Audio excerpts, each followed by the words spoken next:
Olá, bom dia. Trabalhadores pretos, pardos, mulheres e jovens são os que mais sofrem com a falta de oportunidades no Brasil. O desemprego tem cor, sim. Nesta, que é a Semana da Consciência Negra, nós vamos discutir hoje como a sociedade e o Estado reproduzem as condições para que a desigualdade racial continue acontecendo em um processo que não é pontual, é estrutural.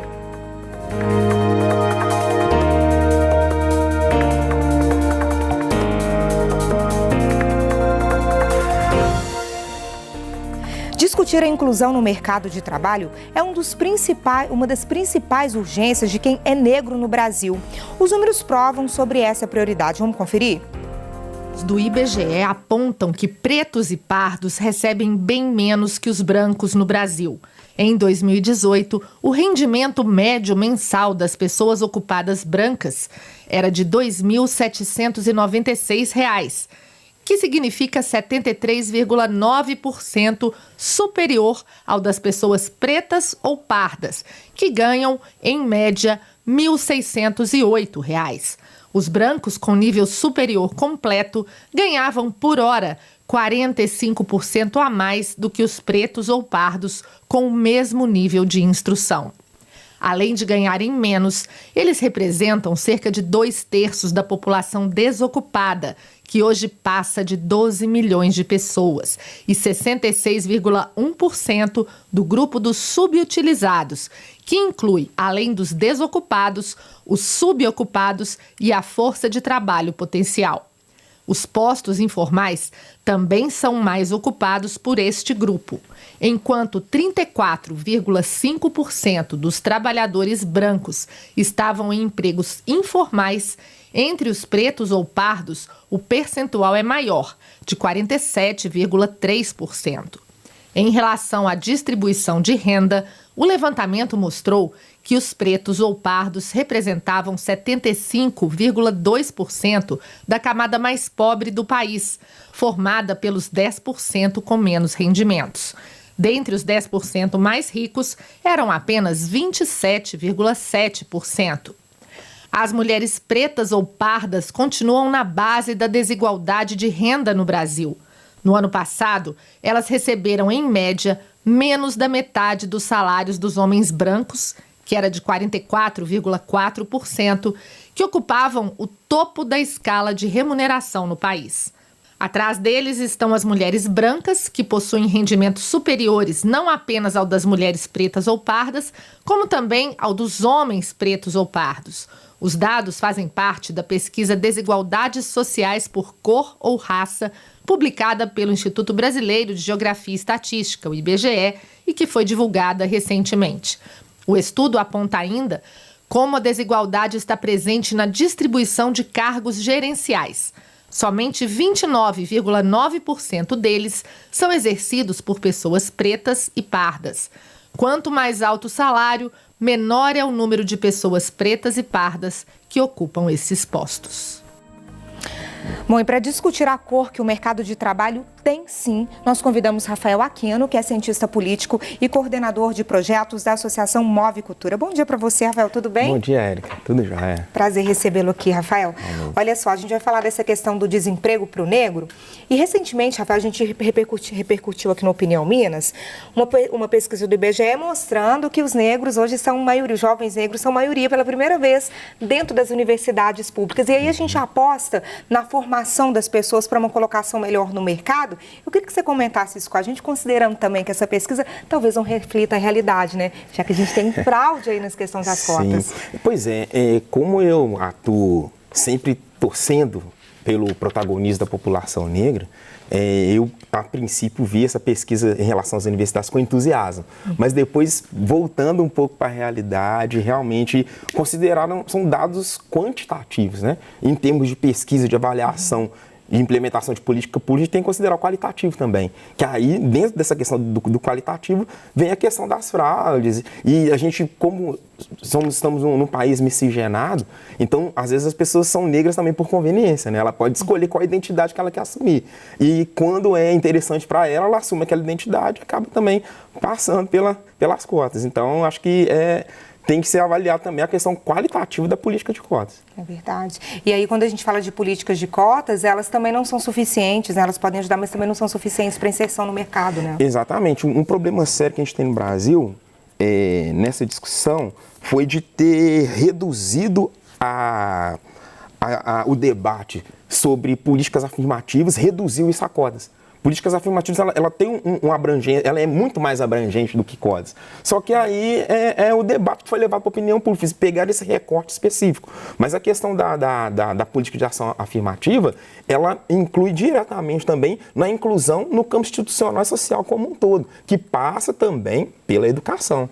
Então, a gente tem que discutir também a questão da inserção no mercado de trabalho, do nosso acesso aos serviços públicos, de como a gente está sendo representado pelas instituições. Então, a discussão ela é mais profunda, né? É verdade. O Rafael, eu notei aqui que você disse que às vezes as pessoas são negras por conveniência, né? E aí a gente deve levar em consideração que o nosso racismo aqui no Brasil, ele vem acompanhado do contraditório, que é justamente a miscigenação. Exatamente. E que aí vai surgindo também aquele mito da democracia racial, né? Que por conta de sermos povos miscigenados, a gente não tem racismo aqui no nosso país. Você considera que seja um mito mesmo essa democracia racial? É um mito, com certeza, até porque hoje se fala, nossa, aumentaram muito os casos de racismo no Brasil. Será que aumentaram mesmo? Ou a denúncia aumentou? Né, e estão sendo mais... Então, eu acredito que sempre existiu. Isso está na estrutura, na Constituição da sociedade brasileira, que ela foi estruturada num trabalho forçado, e, né, de escravização, e se buscavam por meio da dominação ideológica. E nessa, não era por meio da força, mas o principal era a dominação ideológica, que era de se inferiorizar um povo para que ele desenvolvesse aquele trabalho, para desenvolver o capitalismo da época, né? Pois é, o nosso país ficou aí marcado pela questão do racismo, especificamente pela exclusão dos negros, pela colonização e tudo mais, mas a gente hoje reproduz questões muito atuais de racismo, de preconceito, que parece que não tem fim, a gente vai perpetuando isso até quando, né? E que eu reforço que sempre existiu. Sempre existiu, mas hoje tá nítido que as pessoas resolveram dar um basta. Dar um basta e não vão mais ser coniventes com isso, vão denunciar. Então não é que cresceram. As pessoas cansaram e vão denunciar e vão questionar e buscar mesmo uma sociedade que seja de fato democrática, que aí nós ainda não temos, nós estamos em busca dela. E não seja só discurso de que eu não sou racista, eu não sou preconceituoso. Pois é, as pessoas adoram apontar o racismo do outro, mas ninguém assume o seu papel ali nesse processo. E é por isso que a gente fala que o racismo não é uma questão pontual, é uma questão estrutural. Isso. Só que ele é muito sutil na maioria das vezes e a gente está com ele no nosso dia a dia com palavras como denegrir, como pessoa de cor. Exatamente. E às vezes é sutil e ele vai passando pela gente, passando sem muita reflexão. É isso que a gente chama de racismo estrutural também. Exatamente. Né? E além disso, há um problema de naturalizar essas palavras, né? Essas questões. E o racismo estrutural nada mais é do que a gente não ter a equidade nas instituições, né? Qual que é o nosso acesso às instituições, na estrutura mesmo da sociedade, que aí passa também pela questão do mercado de trabalho. Eu estive hoje mais cedo numa palestra numa escola, que foi fantástico, a escola que eu estudei, a escola pública que eu estudei, então foi uma oportunidade de eu devolver para a escola o bem que ela me fez me formar enquanto cidadão, enquanto pessoa.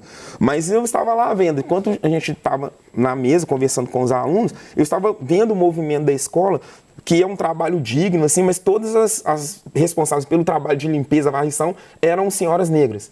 E os professores sentados nos assistindo eram brancos, todos eram brancos, sabe?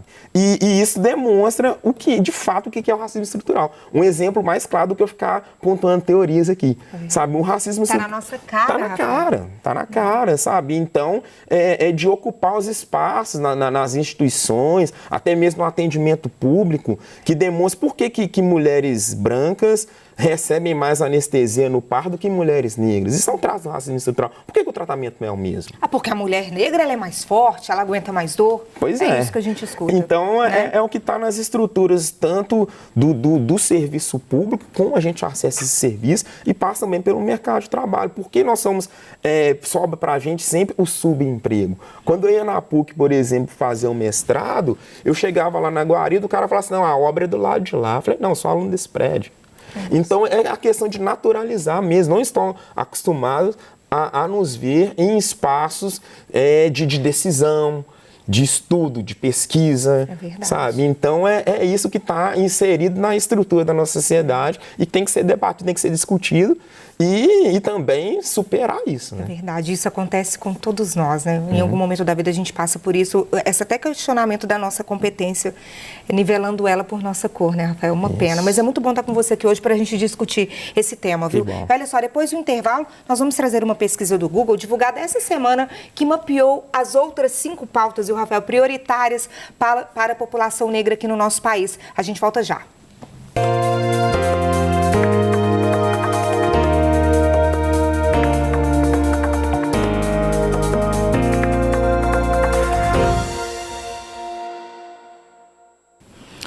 Essa semana, uma pesquisa divulgada pelo Google mostra que a inclusão no mercado de trabalho é tema urgente para 46% dos negros. E nessa, que é a Semana da Consciência Negra, estamos discutindo hoje o tema com o cientista político e coordenador de projetos da Associação Move Cultural, o Rafael Aquino, que está aqui comigo.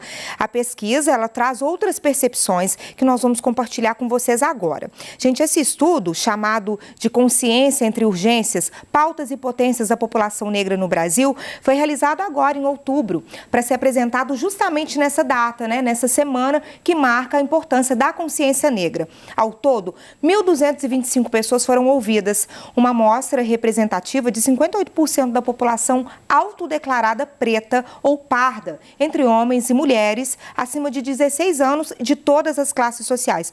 Nós vamos ver agora quais são essas outras percepções, viu, Rafael? Olha só, o primeiro dado, pretos e pardos representam 65% dos desempregados no Brasil. Vamos lá.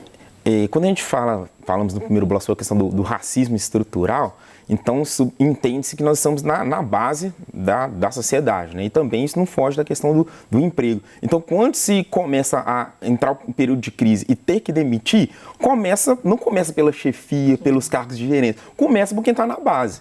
Então, a gente tem esse problema de estar na base do subemprego, então a população negra é diretamente atingida por isso.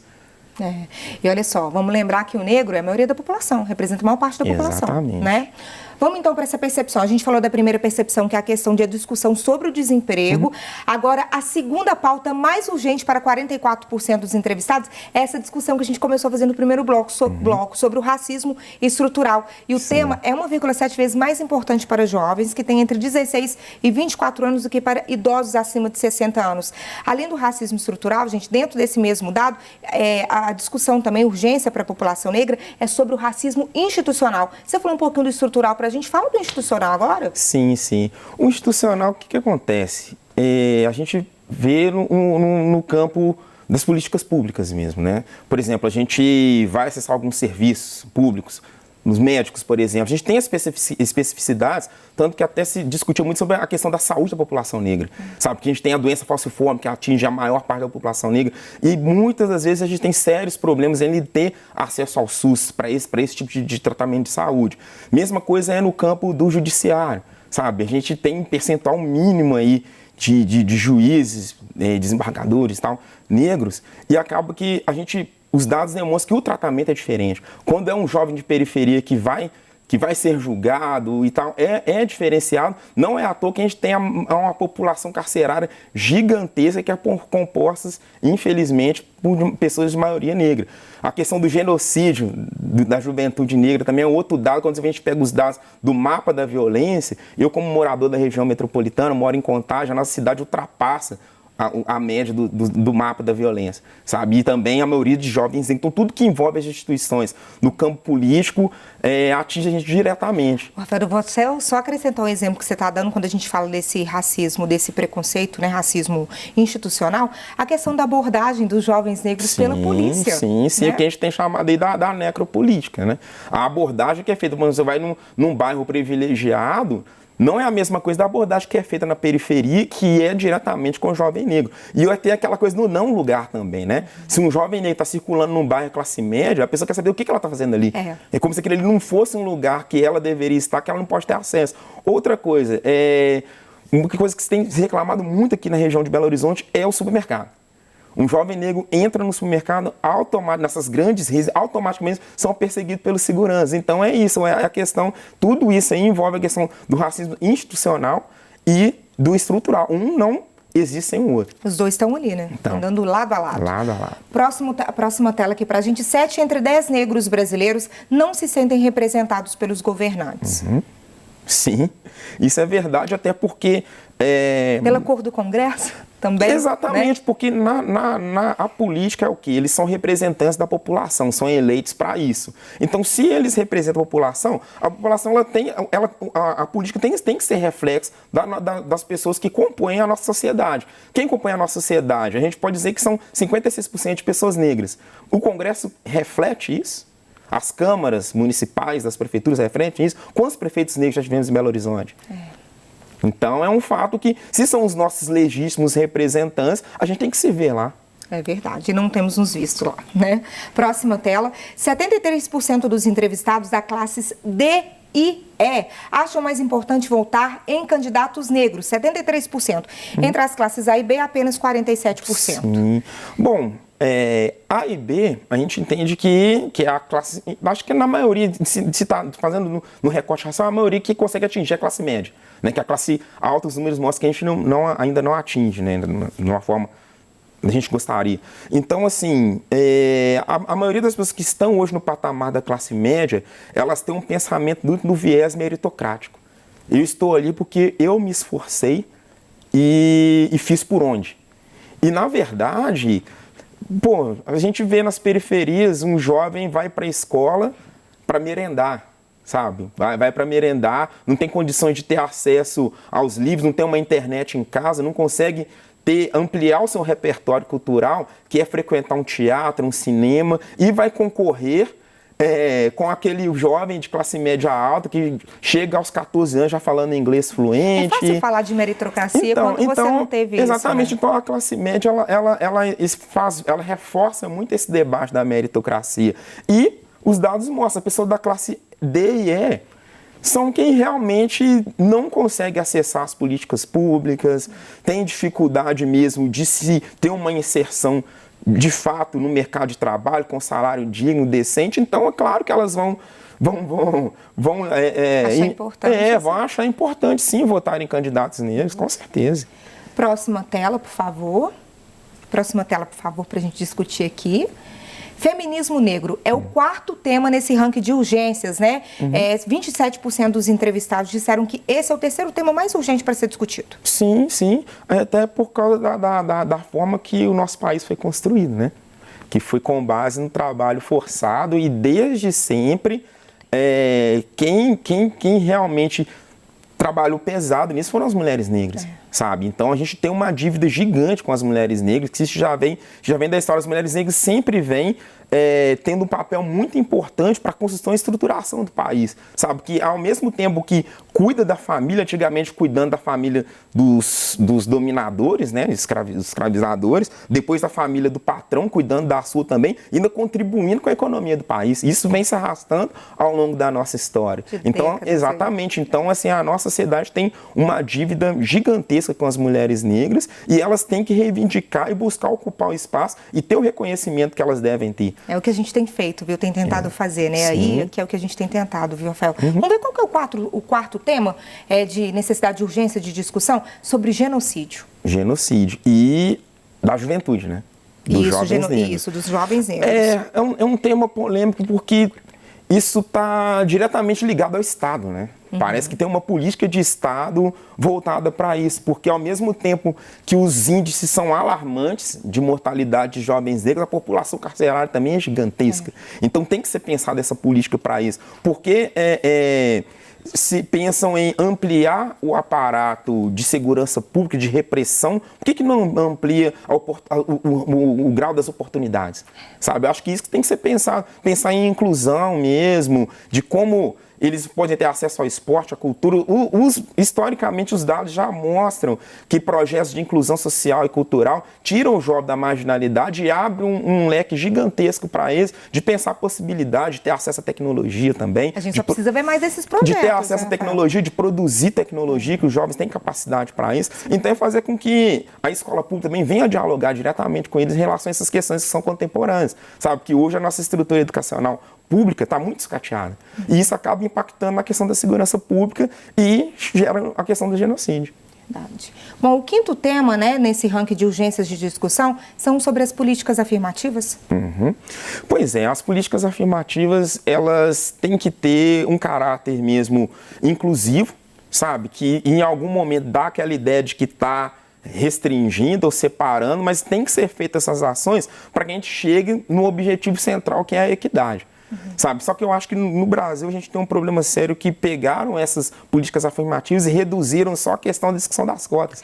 Sabe? E parece que isso é uma ideia muito de tentar mesmo minimizar a discussão, reduzir a discussão e é uma ideia de tentar mesmo cercear, sabe? Eu acho que as pessoas têm quem já é privilegiado tem um medo de perder o lugar, sabe? Da concorrência, se sente ameaçado e tentam fazer com que as coisas permaneçam da forma que estão.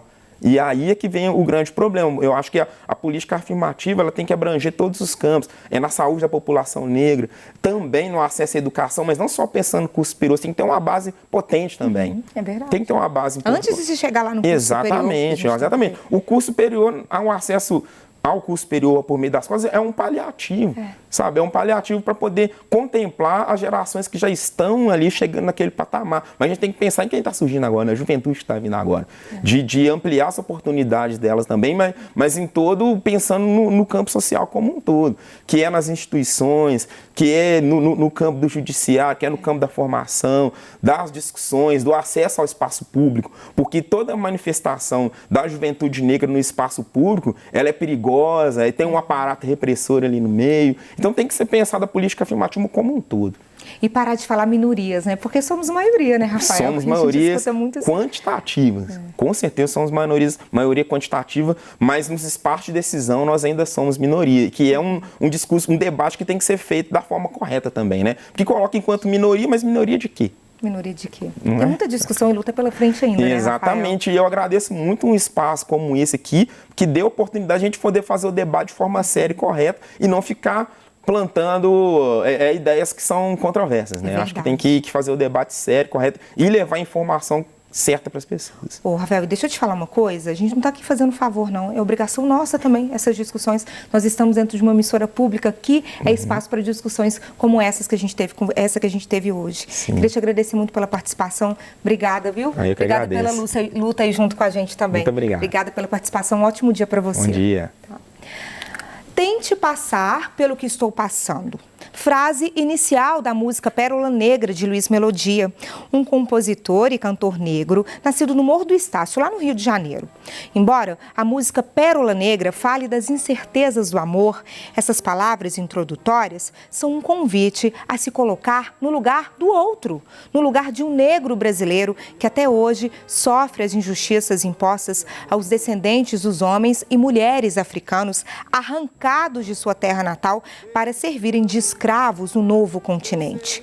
Pessoas desrespeitadas e destituídas dos direitos mais caros ao ser humano. Uma gente relegada à condição de sub-humanidade durante séculos, mas que lutou, resistiu e sobreviveu. E que hoje se orgulha da cor de sua pele, dos seus cabelos enrolados, da sua cultura, da sua religião e de seus antepassados. Uma gente que no século XXI conquistou com muita garra o direito de estudar e chegar ao ensino superior. Os descendentes dos escravizados, que foram a força bruta no desenvolvimento do país, são hoje, segundo pesquisa recente do IBGE, a maioria nas universidades públicas. A população que se declara de cor preta ou parda passou a representar 50,3% dos universitários da rede pública, mas são também a maior parte das vítimas da violência.